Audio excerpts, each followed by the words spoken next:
Welcome once again to one of my little videos. Great to have you with me. This morning I'm just going to talk a little bit before we begin the footage on site about this trip, because I have to say it was a bit unusual and needs a little bit of introduction. I had an unexpectedly great time, unexpected in a particular way, especially in terms of my interactions with other people, which were a little out of the ordinary for one of my shoots. So I'd gone down there to primarily shoot the church at night, Knowlton Church in Dorset, and it was half term, and so it's quite a busy place. I've gone down in the van intending to spend the night there, overnight in the van, and just be out shooting when it was appropriate. Very busy, lots of dog walkers, families with children. Eventually that settled down, and towards sunset Matt appeared. Matthew Dutton, I believe is his name, so shout out to Matt, because he provided me with some drone footage that we're going to see at the beginning of this. And that was just the start of a somewhat unusual day or evening. So I'll save some of the rest of the story for a little bit later, but we're going to begin with a little bit of Matt's drone footage.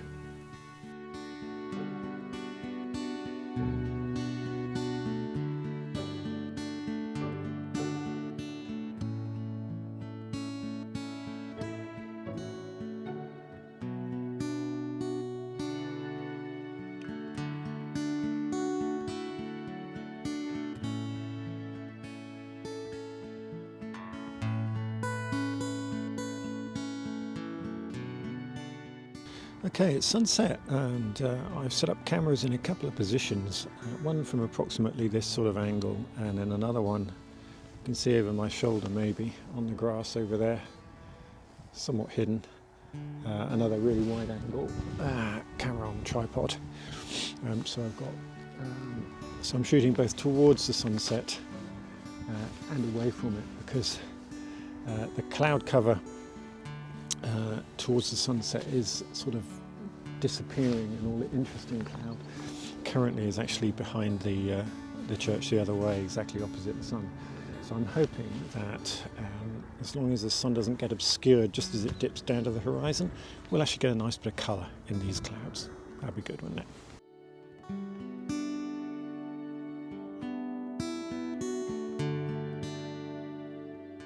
That's actually looking reasonably nice in that direction, but round the other way, yeah, unfortunately the sun is going right behind that bit of cloud, and so that's probably going to mess up the sky, but this way not too bad actually. So a little later I was in my van enjoying a bit of a toastie because it was time to eat, and another van pulled out right in front of me in the parking area. Very small parking area, and as she got out she retrieved an item or two from the van, one of which was a didgeridoo. I couldn't help myself. I popped my head out the van and said something along the lines of, do you know what, that's the most interesting thing that I've seen here today. Anyway, this lady wandered off, and it occurred to me that after a while she was going to be there after sunset into the dark hours, and I didn't want to freak her out, so I decided that while it was still light I'd go and have a word with her, just to let her know that I would be photographing during the night. So I went along to have a word.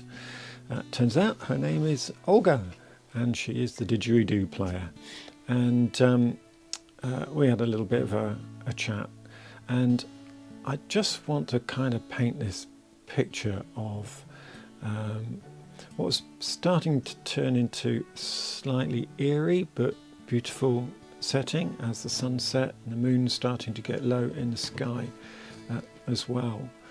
And for those of you who don't know Knowlton Church, it is an ancient site, sort of Neolithic and Bronze Age, originally a henge, and there is a ditch and mound, circular ditch and mound around the site of the church. And Olga was sat on the raised mound on the edge of the ditch, facing the sunset, and in this really rather magical, mystical setting.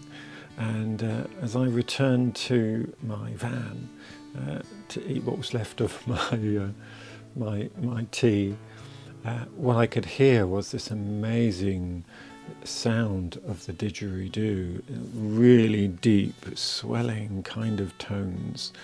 I'm not attempting to recreate them verbally here, but hopefully you'll be able to get in your own mind's eye an image of what I was seeing. It was beautiful, and the only thing that I regret is that I didn't record some of it.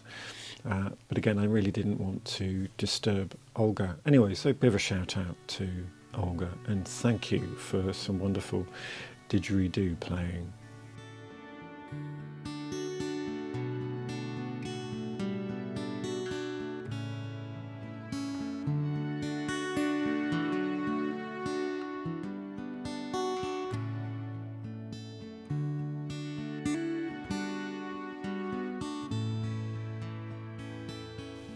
So, having said to Olga, the didgeridoo player, that I didn't want to freak her out later, she did explain to me that a number of other people would probably arrive during the evening because it was that kind of a place, and she wasn't wrong. So once I'd set up my gear to get on with a time lapse with Orion behind the church and set up my lights and everything for some low-level lighting,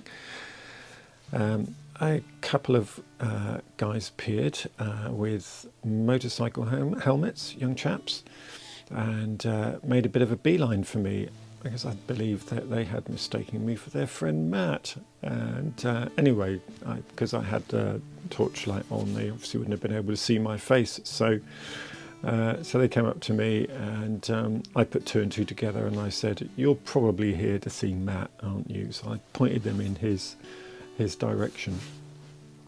Carried on putting some of my time-lapse shots and things together, getting ready also to set up another camera. And while I was doing that, some young ladies appeared, and because it was dark, they were carrying torches, and they walked right through the frame of my shot of the time-lapse that I was putting together. And as they came out, they realised that they'd been in my shot and came over and said, "Oh, sorry, hope we haven't ruined your shot." And I said, "Actually, it looks quite impressive, really," because they had recorded their torchlight as they walked through. And so they said, "Oh, can we have a look?" And they gathered round my camera just to have a look at it, and said, "Oh wow, that's really cool." And so one of them said, "Oh, what's your Insta?" I've never been asked that before. Anyway, I did manage to find out what my Insta handle was, and within seconds one of them had my Instagram account up, and they were looking at some of my Instagram pictures. And one of them had the bright idea, I can't take credit for this really, of doing some light writing. And so, "Oh, what should we write? What should we write? Do you mind if we do something?" And I said, no, that's fine. And they decided, long story short, to try to write the name of the church, Knowlton, with torchlight in my shot. And actually it worked out quite nicely. And so I'm going to show you that shot now for what it's worth. And anyway, I hope that you have enjoyed this bumbling little story, but it was a great fun series of interactions at Knowlton Church that evening. Anyway, back to the rest of the video. So if you young ladies are watching, hello, thanks for being a part of what I did this evening. So apart from that, I've set up a time lapse looking towards the face of the side of the church with the wide angle lens, the 15mm, the Lower lens, and set that going for a couple of hours, it's nearly up now, I think. And I put the night filter on that because I think that looks really nice with the Lower lens. And then I was taking another number of other images with the Nikkor 20mm lens. Now, unfortunately, as soon as it got cold, we got some internal fogging within the lens. It's just a tiny little patch, but it's enough to completely ruin the shots. So before it really got chilly, before we got past dew point, I think I did get some half decent shots with that lens, but I think I'm just going to have to give up on it as a night lens, and because it is really not doing the job. So I've had to swap it out and put my 24-70 f4 lens on it instead. Just take a couple of shots with that, but just so disappointing that the Nikkor lens does that. I don't know why. I've tried all sorts of things to dry that lens out, so quite why it's still doing that, I really don't know. Very frustrating. This is internal condensation, not on the face of on the outside of the lens, but internal condensation within the lens itself.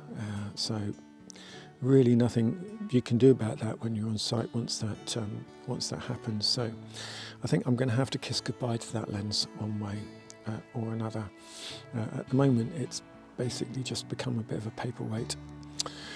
Anyway, there you go. I think I've got some interesting shots this evening. It's starting to cloud over now, so I think I'm probably going to interrupt the time lapse. And well, I don't know actually. I say that looking up now, I think the sky is cleared. That was unexpected.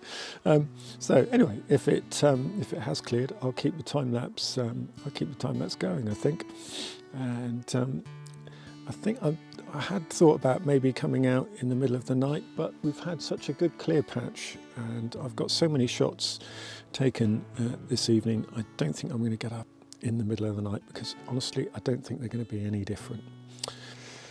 Okay, this is slightly future Nigel here, just packing up and just sort of reviewing some of the images there, and unfortunately, the time lapse that I shot, the night filter fogged up on the reverse side of it. So although I had occasionally wiped the front of it to make sure that it didn't mist up with the dew, I didn't realise that it was misting up on the reverse side of it, and so the wiping that I did didn't actually clear that at all. But nevertheless, quite a bit of the time lapse is there, and it still looks quite nice actually, so I'm going to show it to you anyway for what it's worth, and hope you enjoy it.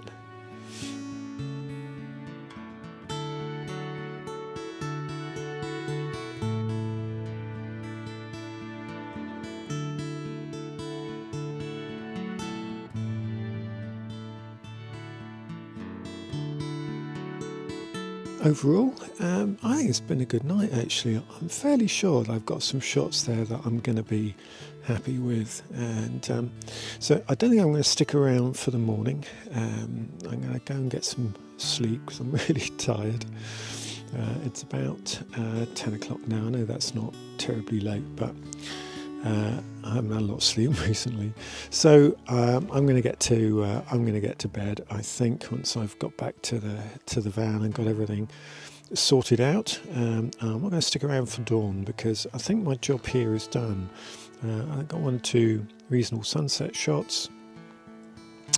Really happy with some of the stuff that I got tonight, I think, provided everything is as sharp as it looks on the back of the camera. And so I think that's enough. Not going to burn the candle at both ends and in the middle. And so thanks once again for watching, and I'll catch you again next time.